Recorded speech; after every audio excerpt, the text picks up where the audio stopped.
ये खबर अमेरिका से है, जहां एंथ्रोपिक नाम की एक मशहूर कंपनी ने आर्टिफिशियल इंटेलिजेंस पर आधारित एक टूल बनाया जिसका नाम है क्लॉड ओपस 4।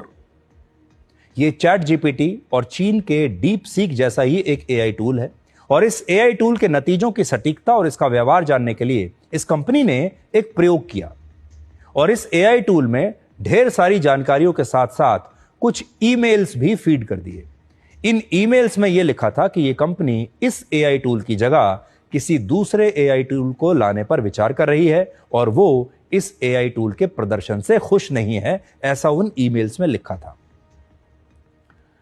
वो सारी ईमेल्स इस एआई टूल ने पढ़ ली और इन ईमेल्स को पढ़ के इस एआई टूल को बड़ा गुस्सा आया और उसने अपनी नौकरी बचाने के लिए अपनी आर्टिफिशियल बुद्धि को इस्तेमाल करना शुरू कर दिया।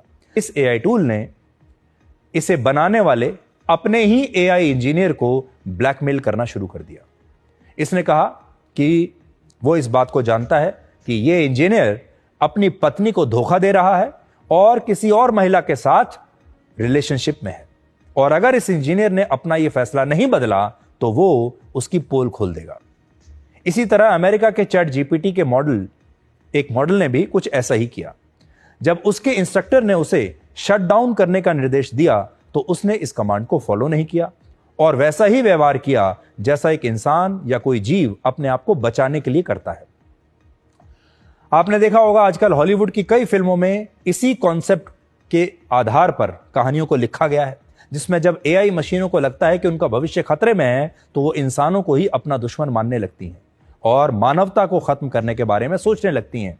आपने भी देखा होगा बहुत जगह इंसानों का और एआई मशीनों का, टूल्स का टकराव होता है, इंसानों और रोबोट्स का टकराव होता है, और जिस रोबोट को या एआई टूल को इंसान ने बनाया है वो उसी की बात मानने से इनकार कर देता है, बगावत कर देता है, विद्रोह कर देता है। और आज जो घटनाएं हम आपको बता रहे हैं, ऐसा लगता है कि वो इसी का पहला पड़ाव है।